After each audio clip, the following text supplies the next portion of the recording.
Hello, everybody. Welcome to the first of four Clash of the Correspondents we've got for you during this dodgy interlull break, just when we was getting in the nice enjoyment of having Premier League football back. Going to be focusing on this podcast on Nottingham Forest and Burnley. Let me firstly introduce you to our Forest correspondent, Mark Sutherns. How are you, Mark? Yeah, I'm good. Thanks, James. It's great to be on again. And this time, unlike last season, you've given me a match-up which maybe we can get a point or two from, but we'll see. I don't know. You might have just put the mockers on it, mate. And Oh, of course, no. it's a big high five to my Burnley correspondent, Jack Toner. How are you, Jack? I'm good, thanks. And here's two back. Cheers, mate. I love you Yeah. more. Oh dear, how did we miss each other again? If it's not the weather, it's the traffic. It's something else, mate. Yeah. Mark, you must be quietly delighted with this start, mate.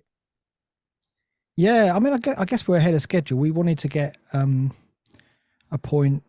Obviously the win against Sheffield United was really important. We looked at the away games and didn't think we'd get much from them. I guess a point at Stamford Bridge was a possibility because we got that last season. And Chelsea haven't started this season with any kind of fluidity, I don't think, yet. So they're still finding their feet. So I thought a point was on the table maybe. But yeah, we got three, and that puts us ahead of schedule. So it's great. It's a much better position to be in than we were at this time last season. Obviously, it was a very, very big struggle for us at the start of the season, which is typical of a promoted side, I think, now. When we spoke in pre-season, we had fears though, didn't we? Like if Sheffield United goes wrong, we could have been sitting here at this point looking at 0 points, real pressure on this one. You'd mentioned in pre-season concerns for Cooper if that was the case, potentially, if then this next one went wrong.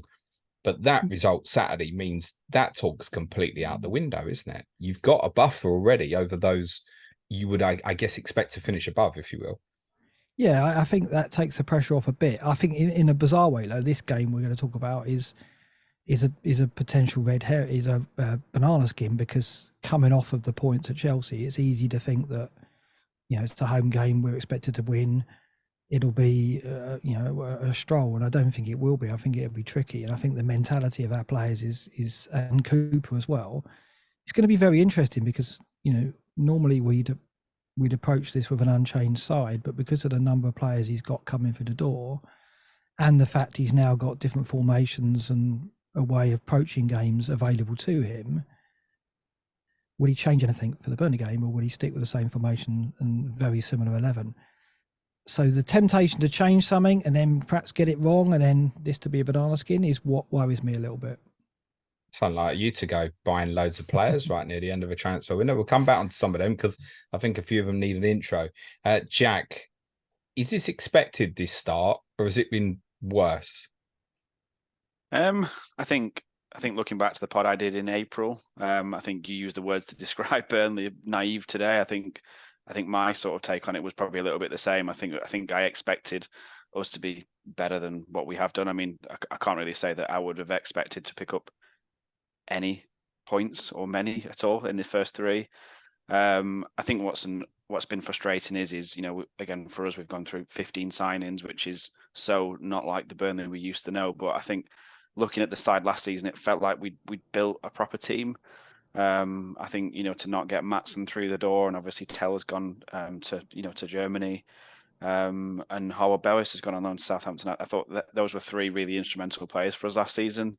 I think to not have them, and we've got all these new players, and sort of bedding them in, it's only really going to take some time. So, referring back to your podcast as well before, when you said, I think us not playing Luton is a big mistake. I think the complete opposite, really. I think had we have played Luton, I wouldn't have been convinced necessarily that we would have definitely picked up any points. So I think Kompany's probably got it right in saying if we can get as much time on the training ground and start to bed some of these players in, we're going to stand more of a chance. And realistically, we're only going to get better. I don't think it's. I'm concerned a little bit, yes, but I don't think it's nowhere near panic stations. I'm sure we'll be fine. No, it's definitely not panic stations because of the three teams you've played. In isolation in each, you would obviously clearly go into underdogs in all of them, but it is 3 home games. Yeah. You would probably expect to get something there. Forest, for example, drew at home to Villa and Manchester City last year and also beat Tottenham in the League Cup last year as well. So to get nothing off them and concede the 11 goals that you've had, probably, I think, has left most neutrals feeling a bit more concerned than we would have been in pre-season. Yeah, I think that's right. I think, it's nothing that isn't shared amongst the fan base anyway. So, yeah, concerning, and your home games are really what you want to build on. I think for me as well, it's having all these players chopping and changing from what it was last season. A lot of new faces. It's very hard to sort of bed them in when morale is going to be pretty low. As much as, like we said, yeah, you don't expect to really pick anything up. Conceding 11 goals in 3 games, it's not exactly the catalyst for morale being very high. So, yeah, I mean, we'll learn from it. It's interesting to see what we do from here, sort of thing. So, just wait and see, really, I think. Has expectation changed over this last month? Yeah, slightly, I would say. I don't think there's many teams that, I was talking about sort of challenging for top half being what I was sort of set my sort of distant ambitions towards. I can't say there's probably many teams that would be in our position after 3 games, albeit they are tricky opponents to have played, and be thinking, realistically, I think it goes back down to the, staying up is the number one aim, and anything else on top of that is a bonus. Mark, on our last COTC, we spoke to Tomo and Sean, previewing Sheffield United and Everton, and they were both in agreement. They thought there was 5 teams in trouble, and I questioned them when neither of them mentioned you, and they both agreed, no, they thought Forest would be fine, and that's obviously recorded prior to you winning at Chelsea. So is your expectation different to what it was in pre-season? Because we spoke about fears in pre-season. Yeah, I mean, I expected us to have another struggle and another relegation battle, and perhaps we still will. But I think that there's clearly a difference this season. We've scored in every game. That's a big thing, considering that we've gone to United, Arsenal, and Chelsea. Because scoring goals away from home was, I think we got about 4 in the first 6 months, I think. Yeah, it was crazy. So the fact we can now score a goal away from home is a big plus. Awoniyi has just carried on how he ended the season, and he's a real handful. So unlike, Everton have got Beto now, but they didn't start with centre United now, but they didn't start with centre forward. So it's important to have that goal scorer. So we've got that, and that's a big plus, obviously. And I think we've got a way of playing away from home, which can, I think we're kind of, when it comes to low block, we kind of epitomise it. I think we probably play it more than the other side away from home. It's not great to watch as a neutral, but from a Forest fan's point of view, it looks like it's effective of putting a stop to some of the better sides, and we've now got a threat on the break that turns into a goal or two. So because of that, and because of the home, I don't expect the home form to waver too much. I mean, we got some big results. And I'd like to say, you mentioned we got a draw against Villa and City. We wouldn't have got those draws if we'd played them in the first 3, like Burnley, right? So when Burnley get into their stride, they will probably get results like that. We were in our stride when we got those points. And so we started the season much the same as Burnley. I see real parallels to how they're playing. They've tried to come up and play in a way that kind of epitomises the football that got them promoted in the first place. And we tried to do that, and we were just torn apart. And I think that Kompany will see that and change the way that Cooper did. So yeah, I don't think we can look down now. I don't think the owner's going to expect us to look down as a club, and certainly we're looking to Steve Cooper to go, I expect you to come top half now. I don't think we will. I think we'll still be in that bottom half, and we might flirt with relegation for periods of the season, but I think we'll be all right. That's an interesting point Mark made there, Jack. He spoke about Kompany changing. I don't think he will. No, he's come out today and said, there's no point making any knee-jerk reactions or anything like that. He said, quite often the biggest mistake is that people change, and then the change then doesn't work, and then by the time you go back to plan A, that doesn't work again. So yeah, I mean, I don't want him to change as well. Just let that be said. I think he needs to just have a little bit more realism to his game, and sort of you look at sort of some stills from Villa and from the game against you, and there's so many counter attacks from both teams where it's 2v2 or 3v3, and it's just like, we don't want to go to the extent of having the bodies behind the ball that we used to. But I mean, even some of the bodies we're having behind the ball, it's fullbacks playing very, very wide, and it's just if teams pack out the middle, they're just so easy to play through. So yeah, I mean, let's face it, the attacking players are only going to get better. So if we offer more of an attacking threat, then we're probably not as easy to just counter on. But yeah, Kompany's not going to change the way he plays completely. But I think he probably needs to recognise and change little bits and tweaks here and there, because ultimately, if any of these games, if there had been any more standout individual performances, it could have been more. I think City, first game of the season, they probably weren't at the best. If they were, and we played as we did, then Jesus, it could have been a hell of a lot more. So yeah, he's not going to change. What would you change as a fan? What are you looking at thinking he's got to change that? Middle of midfield, just Burge was just, again, it's no disrespect to Burge or anything. He's clearly what he's been asked to do. He was just playing in too much of an advanced role, and Cullen's trying to do the work of probably three other men. It's just, yeah, and then fullbacks being so wide all the time. I don't think we look a better team with Trafford in the net. I think if anything, his distribution, is clearly not as good as Murich's, and you'll have seen it on Saturday, trying to play some balls out. His decision making wasn't great. But which is fine. He's he's only a youngster. I'm not trying to get on his back. I know he's probably only going to get better. But for me, I now feel like we've probably got to come to a bit of a crossroads where, I mean, it probably will go on for longer than this. But I mean, if Kompany does think about changing it, it then becomes more of a headline and a news story, doesn't it? Of Trafford, £90 million man. As soon as you start putting price tags on young individuals like that, it becomes tough. For me, I would have much rather have seen him earn his place and, wait for Murich to maybe have a few moments or whatever. Because Murich was superb last season. He just recently got named in the Championship Team of the Season. I just see it as a mistake. I think Kompany's probably tried to gamble on that one and thinking, Trafford will be good. Whereas in actual fact, had we have gone with Murich, it's always good to fall back onto a Trafford like that. But yeah, I mean, I think it's just the sheer committing of bodies forward. I've seen you watch it back, and there's at times when there's like literally a front four that are playing such a high line on the defense. But it's like if it's not all free flowing and we're causing problems, it's just so many men to commit forward. Against Villa, every sort of attack that Villa started, keeper drops it at his feet, and he waited for all three of our front players to engage.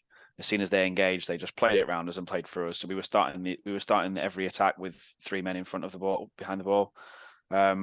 Every time the ball came to us, against you on Saturday at 1-0 up, it was rolled out straight away as quick as the tempo was so fast, and it's like, hold on a second here, slow it down, but be a bit more realistic about it. I think we just are going to attack games at all guns blazing, and it just leaves us wide open.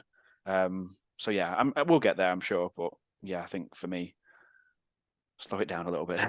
Was the naive word that I used, was that fair then? Yeah, I think so. I think I didn't like using it. Yeah, I just think there were some decisions where, and listen, I don't want to be too critical because, at the end of the day, this is our 6th defeat in, 13 months, 12 months. Also nearly conceded a third of the goals that you conceded last season. Yeah. Yeah. So you can flip it anyway. This season's not been great. Had Kompany have come in this season, then we'd have been asking a lot more questions, I would have thought. So I think doing it the way we've done and going down and building as we have has been great, because there's always that belief to fall back onto. But I think we wouldn't be sitting here being as confident, obviously, had we have stayed up, Dyche had left, and we went straight in for a Kompany type manager. So yeah, I think he'll get there, but just some of the tactical decisions is just a bit frustrating, really, because we were just carved so wide open. Thinking about this Forest game on Monday week, in number, what possession do you think you'll have? Percentage? It could be in the 60s, 62, 63. Do you think similar, Mark? Yeah, I hope so, because we play. We're more likely to get a result if Burnley want the ball and have the ball. I think it's a really interesting game because obviously it's the backdrop of the cup defeat. So Burnley will go with some confidence in that. I think the fact they've only had home games in the league hasn't helped, because obviously there's expectation about playing in front of your own fans. We know that as well. Our fans have had to learn that we play a certain way, which means we don't have the ball for a lot of the game, and we've almost educated our fans to tolerate that and not be disgruntled when we don't have possession. So I expect it to be a typical home game with Forest, where the away team come and we let them have a lot of the ball, and then we look to counter quickly. The X factor is Burnley have obviously been to the City Ground once and won 1-0. Plus, how many new faces will he blood, and will that disrupt things? That's the X factor for me.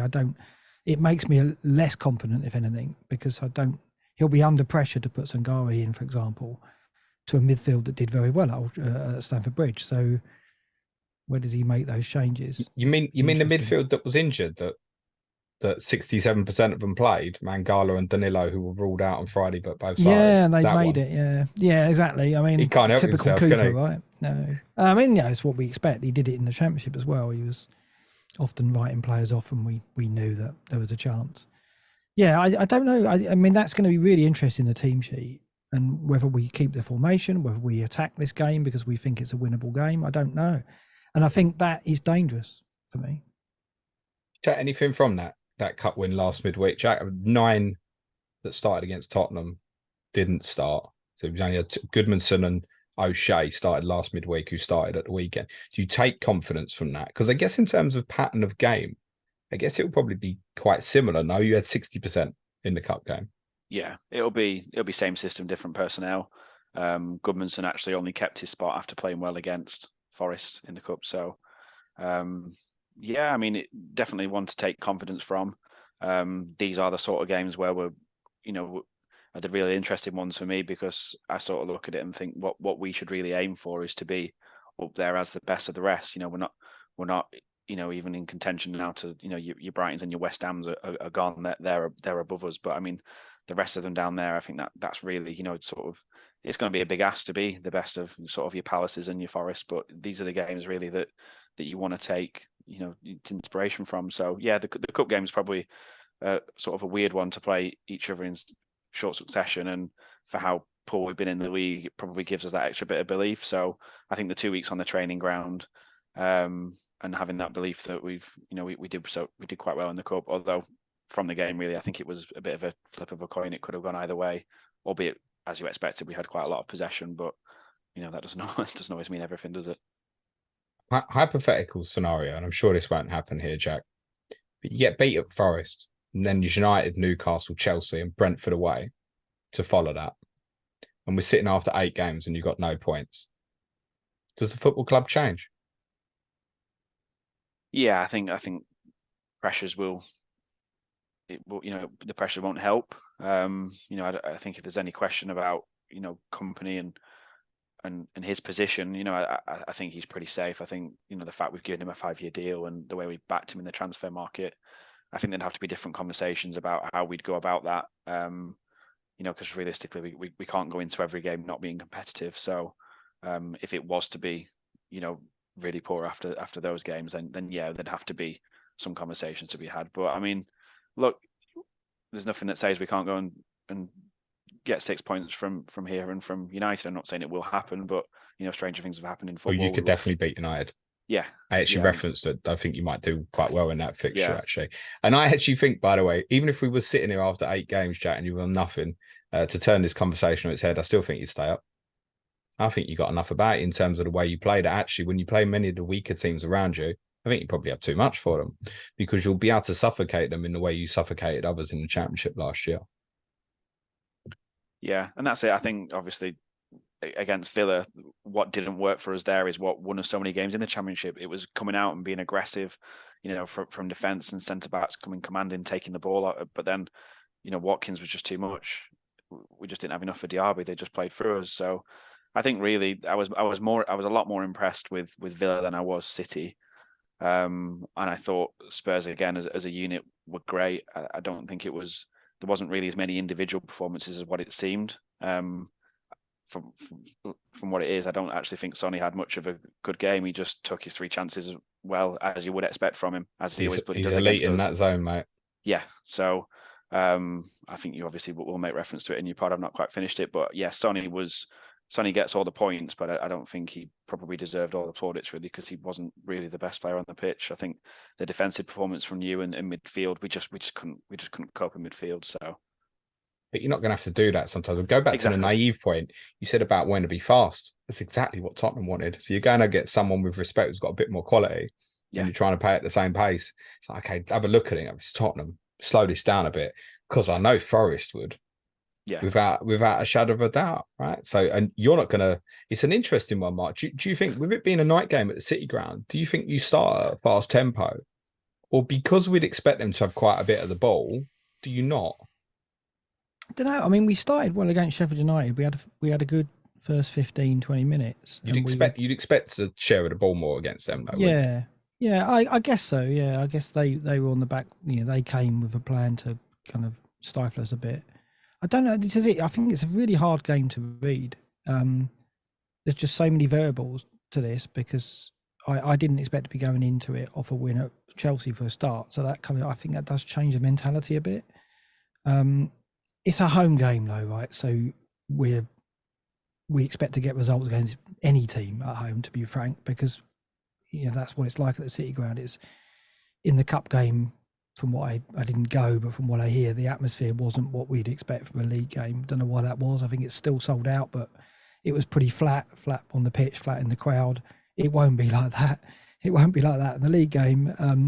The atmosphere will be there as always, and that has an impact on our players. I just don't know what the team will be, and I don't know what Cooper will set.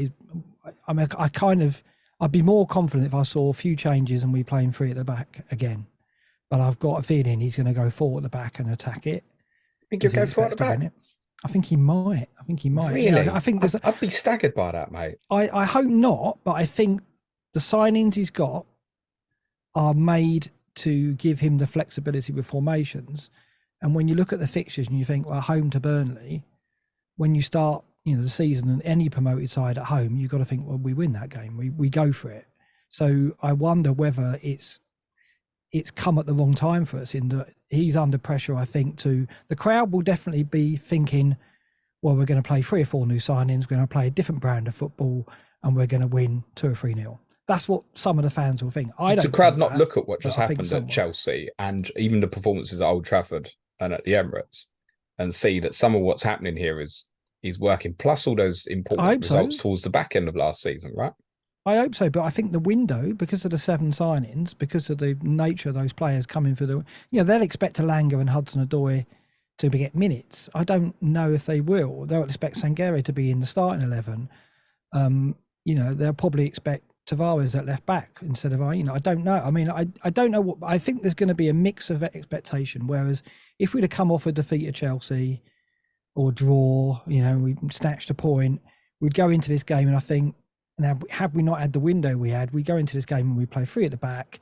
It'll be, Yates and Worrell, the mainstays of the team, will stay there, and we'll play the same way we always have done, and we might, get that 3 points, right? As it is, Cooper's going to be sitting there thinking over this break, well, who do I put in? Who do I risk? He's going to be thinking, do I go for more attacking formation? Because there's some expectation now from the owner to change the way we play, and there'll be expectation from the crowd to change to a more attacking, attractive brand of football. There is a section of the Forest fans who are being really negative about Cooper before Saturday's game, who wanted change, who a minority, but there was people who were looking at it going, we're far too negative. We should be bolder. We should be more courageous. And I can see some reason for that, because we are quite timid, but there's a reason. It's careful, it's pragmatic, and it was effective at Chelsea. So I hope he doesn't change, and I hope he eases the new signings in. But I worry about a little bit of pressure not to do that.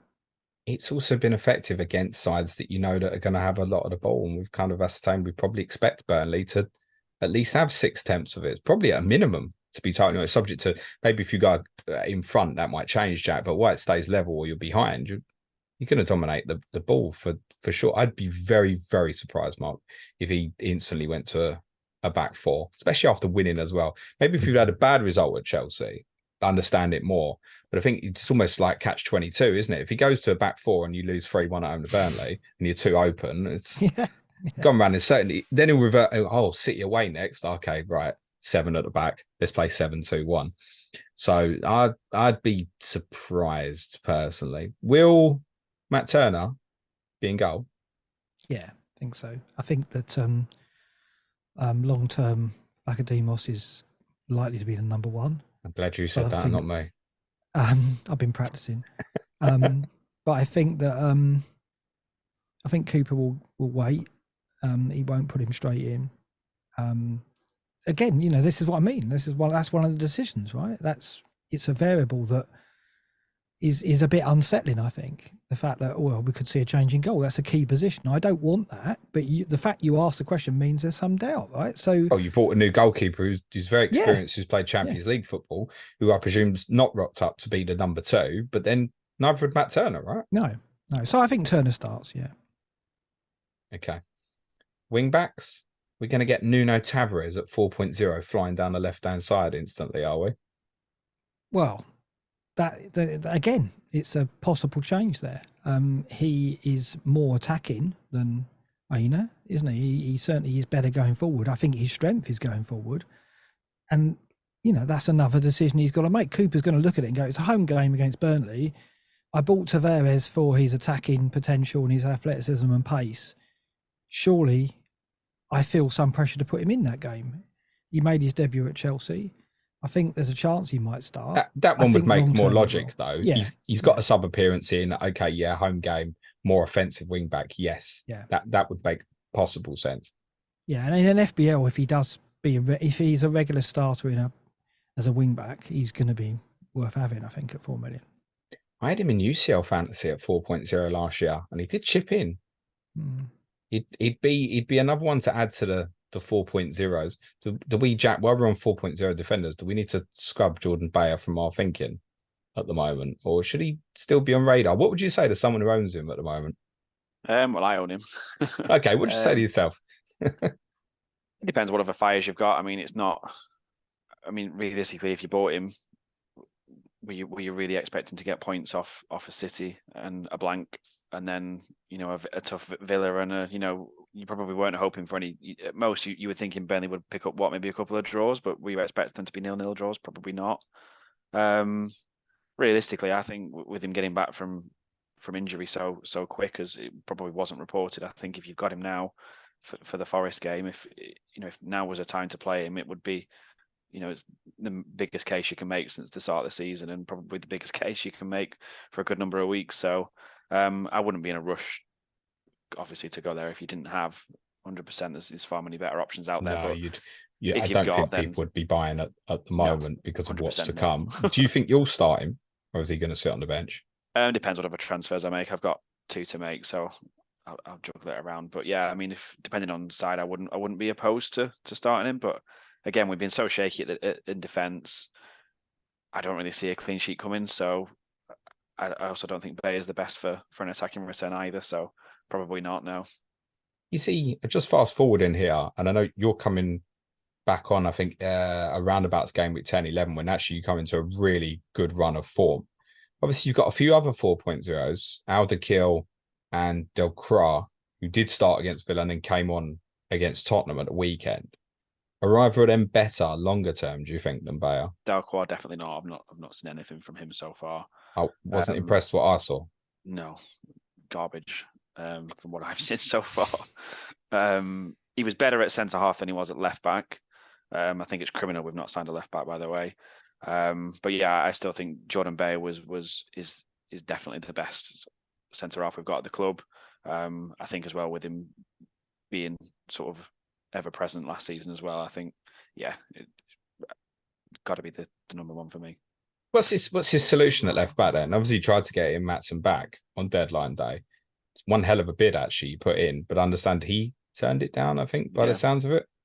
Okay, what's the solution for the next 4 months at left back? Because it feels like you've done something different in all 3 games so far. Yeah, there's only one solution, isn't there? Charlie Taylor. It's not though, is it? He's not going to go down that route, is he? He won't do, but I mean. Personally, I think if he was to maybe play more attacking down the right and just at least make it solid at the left, I think that for me would be one where you would say it would be sort of the best of both, but he won't go there. I think he'll still probably continue to play someone out of position, whether it'll be a Roberts at left back. I've got a big fly coming. Yeah, I saw it. It's because the window's open. It'll be a Roberts at left back, or this is really doing my head in now. This is a COTC first, Jack. I'm not too sure, to be honest. Obviously Vitinho has been injured as well. He's a right back who sometimes played at left back. Yeah, I'm not too sure. Because what didn't help against my team on Saturday was you made one change in the back line with Beyer coming in, but all 4 defenders played a different position. All 4. We played a right back at left back to play a centre back at right back. Yeah, and it's just like, and moved your left-sided centre back to right-sided centre back. Yeah, it's all over the place. Yeah, but it felt like it. But I mean, this is why for me it's one of them where you can probably kind of put that down as, oh, it's a bad day at the office and we move on. Whereas for me, if that was like a Luton and we had to pick up 3 points, and they could have nicked something at West Ham, and West Ham have been good. If they'd have come and really made it tough for us. I mean, you look back to last season against Sheffield United, they were the one team that really causes problems at their place. I wouldn't like to have played them second game of the season. I tell you that. I'm glad you brought that up, because you know what the score was that day. You've got a thing for a 5-2, but you'll know what happened afterwards, right? 10 wins in a row and 7 clean sheets. I followed that. And the next one was a 3-0 win against Blackburn, so I'll take that at the City Ground for sure. Oh, he's got his Blackburn digging. Mark, Jack says he's basically telling us that you're going to score.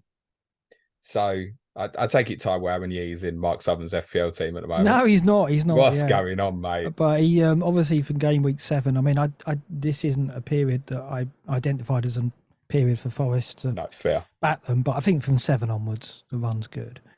But I didn't expect Awoniyi to have keep scoring in the way he has.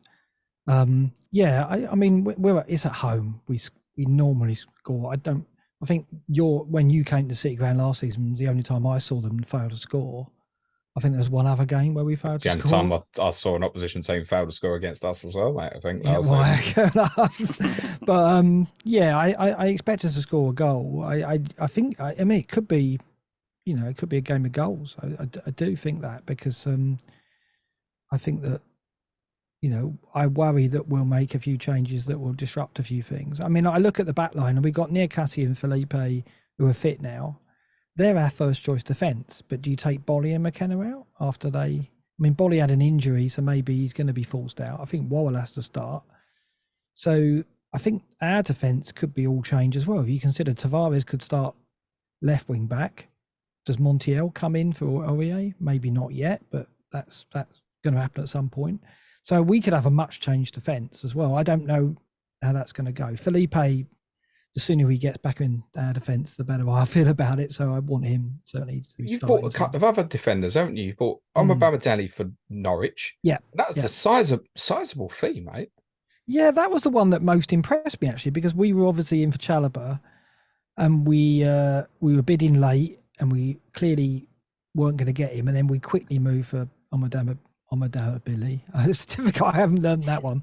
And it was really quick and we got the bid in and it was accepted. And so there must have been work done to prepare that and get that ready if the Chalobah deal didn't come through. I expected us to get 2 centre-backs. So he's the one I'm most impressed with, because it means that the machine was ready to go and we acted quickly and it was done.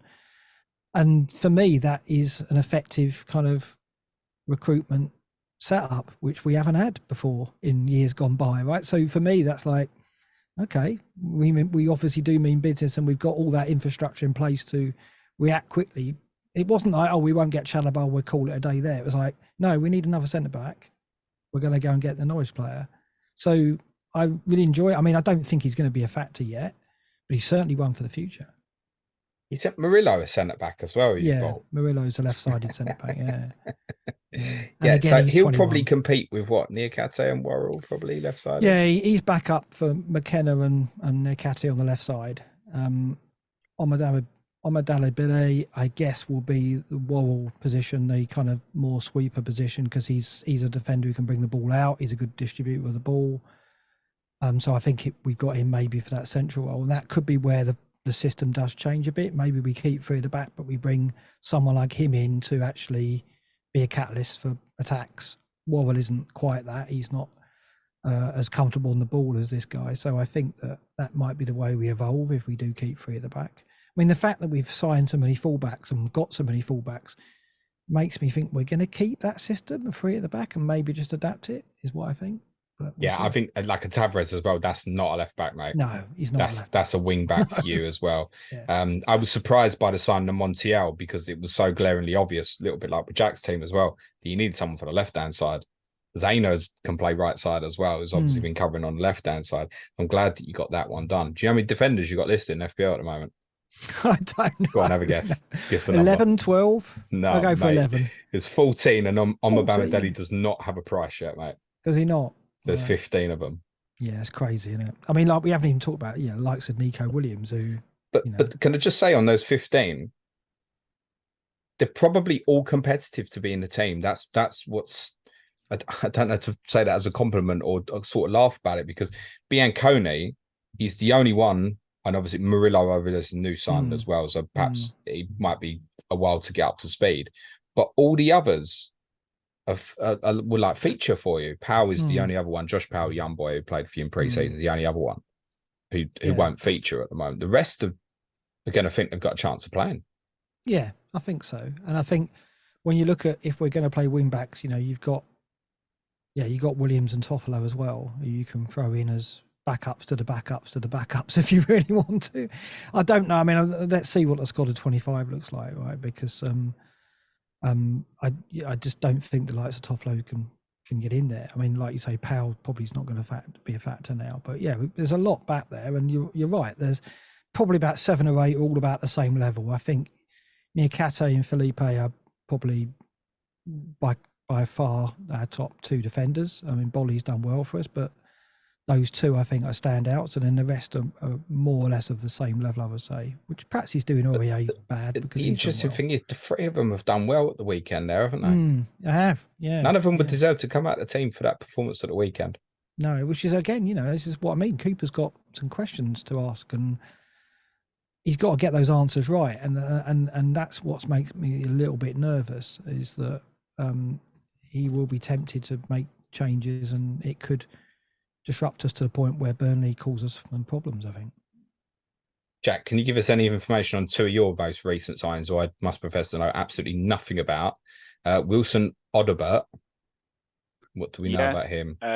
Not much other than he's one of them. You look at YouTube and he looks brilliant. But that 18-year-old lad. That happens. So again, I think it's one of them where we reserve judgment and we trust in the process. I think there's obviously enough in there that we know that there was talent in your players like Nathan Teller, but I think we seem to have taken the gamble on going for someone who probably is a little bit more unknown, but we probably rate. I would imagine that we rate him even more highly than Teller to sort of go for that jump. So yeah, and then obviously the other one you're going to ask about is Mike Tressor. He had a hell of a lot of goal involvements last season for Genk. He looked bloody brilliant when we played them in the pre-season game. Although I think Josh Brownhill probably owes him a big apology because I'm pretty sure half of his shin is still attached to Brownhill's studs. So yeah, I think again for us these are going to be players that we're going to have to merge in, but it seems like we've gone a little bit sort of attacker and winger heavy when we've just not solved that left back problem. So yeah, I shall wait and see on that one. Did both of these come from Belgium? Tressor did. I don't believe that that Odobert did. I'm trying to think where he came from. The reason I ask you, it does feel like you've bought a few players from there, and I get the connection. Troyes, he came from Odobert. He's French. Okay. He's one hell of a jump from the Belgian league to here, though. Yeah, and that's it. I think all we've got to do is just trust in the process. Don't say that, Jack. It makes you sound like a bloody gooner. You've been that trust the process stuff, honestly, mate. Yeah. Lyle Foster, probably quite unheralded going into the season. 5 million. We overlooking this for the favour of cheaper, like Archer, for example, or Muniz if he got a start at Fulham. Should we be looking at this with Foster? I think so. I think he's the one where I'd be now starting to. I wouldn't advocate moving for him, unless it's not the time of the season where you really want a differential. But yeah, I think he'd be one going forward that I'd be keeping a close eye on. Signed him in January last season, 10 million, which was for the Championship a real sizable fee. He wasn't great last season at all. A lot of effort, but didn't seem to have any real quality. But you watch the documentary, actually, the mission to Burnley, and it's really interesting because the boardroom have a bit of a meeting and they say, like, have we overpaid on him? And Kompany makes a great point of saying, for £10 million, when we get promoted next season, he says he'll be probably the cheapest starting striker in the Premier League. He says because a lot of other, forwards are more expensive. We brought him in because we rate him. He needs to develop. And Kompany talks a lot about having to, sort of sit through a lot of training sessions and coaching sessions before they actually understand the system. So yeah, he seems to be the one that's really thriving. 2 goals, 3 Premier League appearances is no mean feat. It took our last expensive striker 37 games to get there. So, and that's in the big Dutchman. You did change a lot with the forwards last year. You said that to us in pre-season. This feels, I don't know if just my view on the outside, because he scored 2 and 3, and also adaptability. Like, he played in a very different position against City to what he played in the other 2 games. It feels like he'll probably stay in. Yeah, to me, he seems more of the focal point, which I didn't see him as sort of pre-season. Last season we started off building that around Rodriguez, and then he got injured. After that, it became Barnes who was the focal figure, and Taiwo sometimes would rotate out, with Zaroury and other options. Whereas it does feel like, in terms of minutes there, it feels like he's probably one of the more safe ones. Koleosho, I thought, again, he looks fearless. He looks great going forward. He's lively. He's lively, but I think he's one of them where, as an 18-year-old, he might be the one where we sort of rotate through, and we've got to try and get some of these other wingers and stuff involved. So I think, if anything, if I was to guess on sort of player whose minutes are more safe, it would definitely be Foster at the moment. Yeah. What have you made of Amdouni so far? Yeah, I don't think Saturday was his best game. I think Mark will probably have a comment on him in the cup. He came on and looked very lively. I just don't think it was the game for him really on Saturday. He showed glimmers of things, but I mean, arguably we've probably not been as good as we would have liked going forward, because we've just not caused teams problems. But I mean, even the start of last season, we were good against Huddersfield at the opening day, and then even after that, we were a little bit shaky for a while. It seemed to be that we'd have a good 45 minutes and then an average second half, or whichever way around it worked. I think obviously in the Premier League, it's a lot tougher. We had a good 10 minutes against Villa, and we had a good 10 minutes against you. I think it's probably the same. It's just the difference in levels. I think we're probably, we're just building something, but it's just a little bit frustrating to have to have built it all last year. It feels like we're building it again, which seems a little bit unnecessary. But I mean, there's clearly a reason why we've gone for these players and not the ones we had last season. There's clearly something in there that Kompany thinks that, these are going to be, or they are better players than what we had. So, yeah. You expect Zaroury to start? That suspension's over, right? Yeah, I'm not convinced. No. I think if anything, he might start to involve some of the other guys as well. So, if anything, I wouldn't be surprised if we started with the exact same team as what we did, on Saturday. I think Kompany's clearly said that, like you alluded to Mark saying, if we go back 5 and then what do we change it back to a back 4? That's what Kompany doesn't want to do. I think he wants to carry on with the same style, so we can get a real sort of judgment on it. So I think the formation can change, and we've already seen that already, right? I mean, it's basically like a 5-2-3 against City. You change from a back 4 to a back 5 during the game against us. You played back 4 against Villa. So I think, like, the philosophy is probably more important from that sense. It will stay similar. I think the system can be flexible, actually. Mark, show off about some of these other new signings people won't have heard of then. Who is Nicolas Dominguez? Bologna's captain. Swap deal with Freuler, who was Atalanta's captain, and just didn't fit in for us. He couldn't get with the pace of the Premier League. He really struggled, and he's a good player. There's a good player there, undoubtedly. And in Serie A, he was recognised as a good player.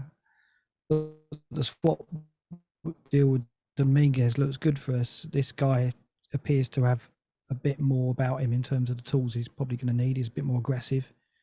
Good on the ball, good passer. I think he started as a defensive midfielder, but has become a bit more of an 8. Don't think we'll see him for a while. I don't expect to see him against Burnley, but maybe eased in. But yeah, I mean, our midfield, you got to think about Andre Santos as well, who's come from Chelsea, who Chelsea would expect him to get minutes, right? Yeah. Where does he go? Where does he fit in? Because this is what I mean. If we keep the 3 at the back with wing backs, it makes it difficult to get the likes of Santos, Dominguez, Sangare in there. It really does, because you're going to play Gibbs White, you're going to play Awoniyi, you think you're going to play probably Elanga or Hudson-Odoi. Don't know if we're going to, Yates doesn't play, I guess. I don't know. So and Danilo's done all yeah, right. Danilo's brilliant player. So he's a young player coming through. I mean, I think Danilo's played too many games. I mean, he wasn't brought over to play as many as he had. I think we want to ease him back in, so that makes sense. Danilo got the injury; he won't play against Burnley. I expect Elanga to start. I think that Sangare will probably start for Angala, and Yates will keep his place. I don't think we'll see Dominguez. I don't think we'll see Santos. Santos will be on the bench for sure. Give us in 3 words on Sangare. Describe him in 3 words. Well, that's difficult to do. He was a ball winner, if that's 1 word, or 2 winner. You can have 2 that words. as 1. He's definitely a ball winner. He's composed from what I see, and he is. I think he's a calm influence, which is what we need. I think control is what we need in that midfield. Someone who can take a game and control it, and we haven't got that player, and that is what I see him bringing. The 3 words you should have been looking for were Patrick Vieira regen. Yeah, I've heard that said. I mean, that's blimey, I'd settle for that. I think he's some way off that, but he's certainly a player. He's got all the physical attributes. He's a good passer of the ball, but it's that control that we need. I mean, Mangala's done well. That's not his natural position, and I think that Sangare will take us to the next level and mean that we can be a bit more expressive, I hope, and the likes of Gibbs White will get more of the ball, will get turnovers more often. I mean, Dominguez perhaps will play a part in that, Santos as well. Those two are quite dynamic, aggressive players with a bit of flair in them as well. So I think hopefully now we do evolve into a side that can actually take control of a game and get the likes of Gibbs White and Elanga on the ball in areas to hurt the opponent, because we don't really do enough of that. The Vieira comparison, I think, comes about, as you'll see, Mark, from the bits I've looked at, this massive stride when he gets going is where that particular comparison has come from. Callum Hudson-Odoi. Now, if I'd told you 4 years ago that just after Bayern Munich had a £70 million bid supposedly turned down, you were going to buy Callum Hudson-Odoi for £3 million, I don't suppose you'd have believed me, Mark. It's crazy, isn't it? I mean, obviously, I think Cooper's rolling the dice here. He knows him. Well, he knows him. Yeah, he knows him, and he will hope that the talk of Hudson-Odoi being a busted flush after the injury is overhyped and something that has been overplayed. He'll believe there is still a player there that he can bring out, and I think looking at the fee involved, it doesn't seem to be a big risk. So let's see what Cooper can do with him. If he gets back to 60-70% of the player he was, then we've got a good deal. Yeah. Okay. Anthony Elanga, obviously lovely goal at the weekend. Blistering assist at Arsenal when he came on opening day as well. He's going to go in this team though, surely. Yeah, I've got high hopes for him. I mean, I saw him in the flesh for the first time against Sheffield United. He's like, the pace is Traore, like ridiculous. Like, it doesn't seem real. I hope his end product's better, mate. But yeah, he's got a bit more about him in terms of control and composure and end product, as we saw at the weekend. So yeah, I've got high hopes for him. I think that he did get opportunities at United, but he had them then restricted. So he's got a point to prove. I think that with Gibbs White and Awoniyi, he can form quite a trio that can really hurt our position. And the pace is just ridiculous. I mean, Jono was quick and recorded last year as the quickest. But I can't believe that Elanga's not quicker. So we'll see. It's just how he uses it. Like we have with Traore, he doesn't have the perhaps football intelligence to use it in an effective way always, whereas I hope Elanga can develop that. Could he be on your FPL radar as well? I suppose yeah, he should possibly be at that price, shouldn't he? I guess the midfield is so tough, though. There's so many options, isn't there? So unfortunately, Elanga in any other season might be someone you'd have on your watch list, but in this season, there's so many, so I don't think so, not yet. Did I have him and Foster? He just pick whichever one's got the better fixture, mate. Rotation, yeah. Yeah. Although which one you pick this week, I don't know. Awoniyi, you think 7, Mark? Yeah, you've got on radar. You're not tempted now? Or does it just not work for I you? am tempted, but I've got Alvarez and Haaland, and you don't lose those two, do you? So I think if I was going 3 up front, then I would, but I'm not going to take Alvarez out of the team anytime soon. So Awoniyi might struggle to get in unless I change formation. Understood. And I have to mention John O. Is that what I've got to call him? Is it? No, I mean I call him Brennan or B, or and I think I don't know if I'll get away with BJ. I don't know. BJ. No, yeah, we Brennan just Johnson, mate. We just call him B. Come on, Jack, it's okay. I think it's great for him. I think going to move from working with Cooper to working with Ange is just a natural evolution. They're very similar in the way they nurture players.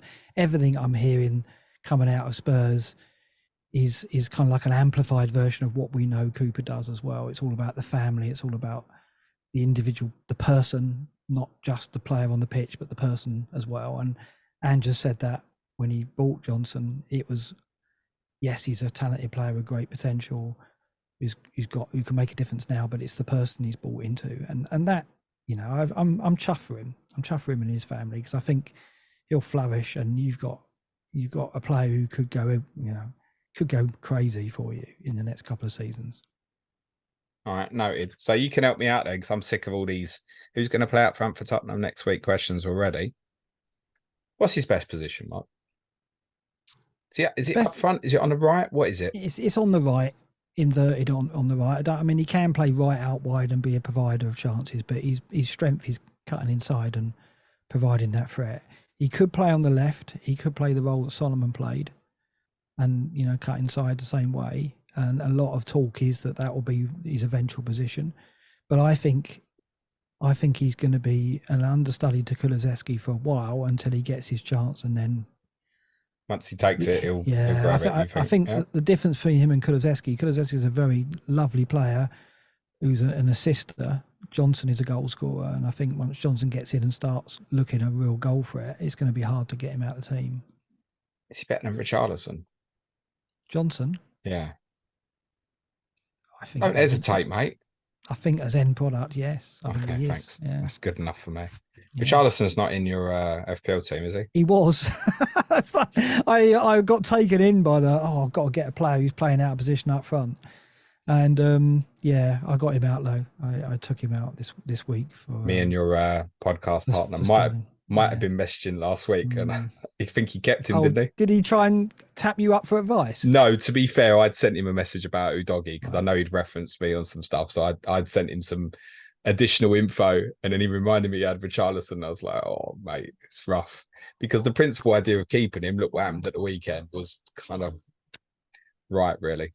Yeah, I feel for him. It's just confidence, isn't it? And I think he is a good player, but he goes for these spells where he doesn't look like a footballer at times, and I think he just was unlucky at Bournemouth, and then the kick out showed where his head was at, and I think Andrew's right to take him out as a result of that. Guys, thank you so much. I'm going to end this before I spend too much time talking about Tottenham, because I could easily do that. Mark, give us a correct score prediction for Monday night football. I don't think it was originally announced to be on the TV, but it is now. I think it's going to be a tough game, but I think we'll nick it 2-1. I think that they'll peg us back, and we might do what we did to Sheffield United, just win it with the subs. I think our strength and the bench could be a factor, and we'll nick it in the stoppage time or last 5 minutes. So not the kind of it's not going to be an easy game by any means like Sheffield United was. It's going to be very much like that. I think Burnley will turn up and play football, and I worry that we'll give them opportunities to cause us problems. So 2-1 for me, I think. Yeah. I was going to be pessimistic and go 1-1, but you know what? There was 3 goals in our last time after we got beat 5-2, so I'm going to go the opposite of Mark and do 1-2 to Burnley. Thanks. I've got to have the deciding vote. Is this what happens? Do you have to decide? Oh, I didn't know that. Okay. Yeah, it's like Lineker and Richards and Shearer on Match of the Day top 10. Whatever I say is what the actual result is. If I say a draw, then it's just a draw, isn't it? I think this is a tough call in the sense that I'd very much factor in your home form, Mark. I certainly agree with your sentiment about, yeah, the crowd's going to begin to just, I think, almost psychologically start, well, we beat Chelsea last week. It creates different narratives and pressures, whereas actually for you, Jack, it's the pressure's there, but it's almost come off a little bit. The expectations of thinking, could Burnley do like what Wolves did the first year of Leeds? And you still might, but it feels a bit further away at the moment. So probably ease expectations a bit. You said you had a good 10 minutes on Saturday, Jack. I think you had a good 15 minutes, and I was worried. I think deep down in there's a good team now, and it would just take a while to come out. My biggest concern for you, I think, going forward, Jack, would be both penalty areas. I think in between it, you're probably going to be fine. You're going to dominate some teams in the bottom half, but is Foster and others going to contribute enough? And I'm not sure that defense is quite ready as a collective yet. So I'm going to go 2-1 Forest reluctantly, partly because of that home form, and the bloke up front can't stop scoring, Mark. I mean, he had a day off, but he's still got an attacking return. I think Jamie Vardy's record is safe for now. Yeah, he's a handful, and I think that he probably will, if we do score 2 goals, get one of them. Yeah, it's funny. This is the first time I've been on then when I've actually backed Forest to get anything other than a defeat. So that's why I hadn't seen you be the tiebreaker before. And to be honest, it's the first time I've ever done it, Mark. I just felt like doing it. Oh, well, okay. He's ruined my weekend, and now he's ruining my Monday. What I can tell you from experience of doing probably a couple of hundred of these Clash of Correspondents is, as soon as the correspondent says, I think that's the first time I tipped us up to win, I'll tell you what's going to happen next. I know that you can clip that right at the start, can't you? I know. I shouldn't have said that. But it is true. It is true. You gave me some hard fixtures last season, so we'll see. Thank you both so much. I think I give you Everton as well, Mark. So I'll speak to you in game week 14. Jack, you'll be before that. Jack will definitely be back on with us because you've got an amazing swing of fixtures, actually. Around about the time that many people might end up wildcarding. There's a few enablers I think we'll come back and speak about in a bit more detail. Mark, you've obviously got something you want to plug before you go, so off you go, mate. Yeah, just FPL Black Box as always. We're doing a bit more this season. So there's the Wednesday show, and then I do the late tackle with Andy on Thursday or Friday. So look up FPL Black Box on YouTube or your favourite podcast platform. Good stuff. Thank you, mate. And Jack, anything you want to plug, mate? Yeah, just Turfy Topper on Twitter. That's where you can find me. Good man. Thank you both so much, gents. Right, what we got another COTC coming up on Thursday. United against Brighton with Gary Robinson and Sam Murray and Clayton will be joining me for the Sky Fantasy Football podcast tomorrow. But just leaves me to say thank you again so much to Mark and Jack. Good luck, gents.